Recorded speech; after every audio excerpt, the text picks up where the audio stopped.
গাঢ় হয়ে এসছে। এবার আমি এটা নামিয়ে দেব। এটা মিল্ক ভেজ কারি। এবার এটা আমি প্লেটিং করছি।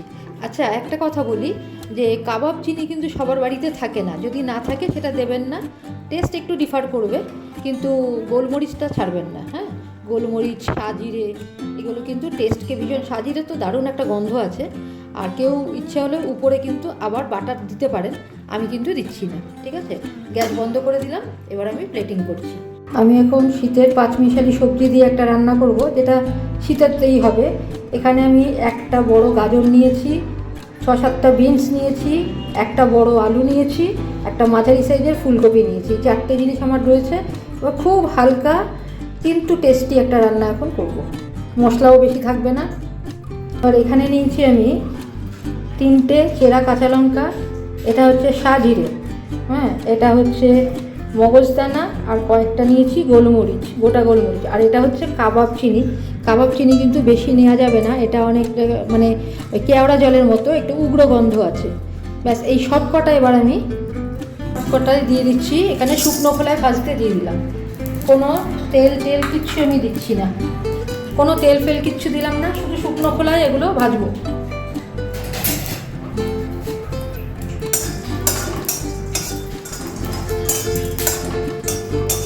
শুকনো খোলায় ভাজলে কী হবে, এটা একটা ভাজা গন্ধ আসবে, তার সাথে এই যে মগজদানাগুলো, এগুলো একটু হালকা হয়ে যাবে। হ্যাঁ, বড় হয়ে যাচ্ছে, এই যে সব কটাই একটু সাইজে বড় হবে, হালকা হবে, ভালো সিদ্ধ হবে তাহলে। ব্যাস, আর কিছু আমি ভাজবো না। এবার আমি এর মধ্যে, সুন্দর একটা গন্ধ বেরিয়েছে, তাই জল দিয়ে দিচ্ছি।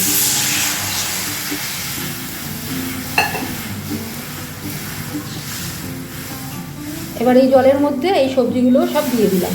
ব্যাস, এবার একটু নুন দিয়ে দিচ্ছি, আপনা আপনি হবে।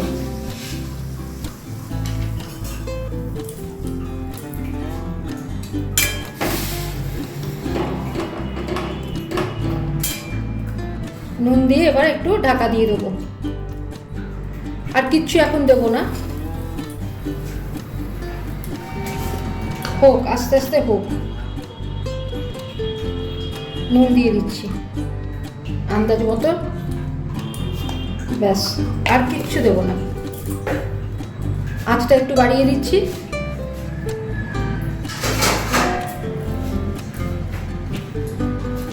দিয়ে ঢাকা দিয়ে দিলাম। এবার আমি ওটাকে তুলে নিয়েছি, দিয়ে দিচ্ছি একটু বাটার।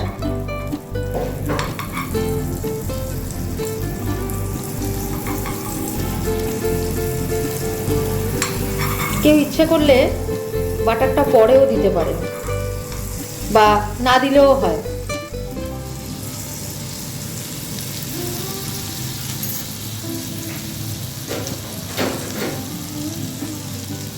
দিয়ে দিচ্ছি একটা কাঁচা লঙ্কা, একটু কুচিয়ে দিচ্ছি।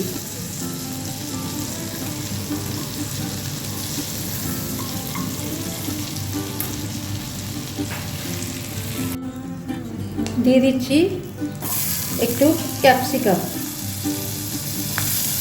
একটা ছোট ক্যাপসিকামের 1/4। আর দিয়ে দিচ্ছি ধনেপাতার ডাঁটি, একটু ধনেপাতা আছে, ধনেপাতার ডাঁটি দিয়ে দিচ্ছি। বেশি এটা ভাজবো না। ব্যাস, হয়ে গেল। এবার এতে আমি এটা ঢেলে দেবো।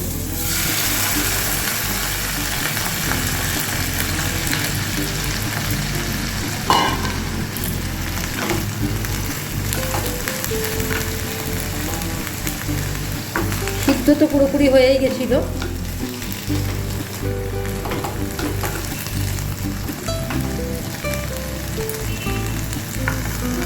এবার এর মধ্যে আমি দিয়ে দেবো 1 হাতা দুধ। আর একটু দুধ দিয়ে দিচ্ছি। ব্যাস,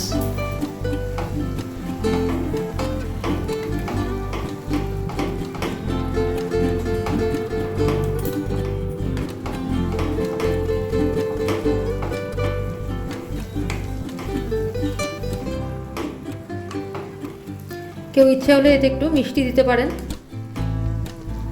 আমার বাড়িতে একটু মিষ্টি পছন্দ করছে, মানে করে আর কি, এটা দুধ দিয়ে করলে পরে একটু মিষ্টি পছন্দ করে, তো আমি একটু মিষ্টি দিয়ে দিচ্ছি, একটু চিনি আমি দিয়ে দিচ্ছি, সামান্য 1/4 টিস্পুন চিনি দিয়ে দিলাম।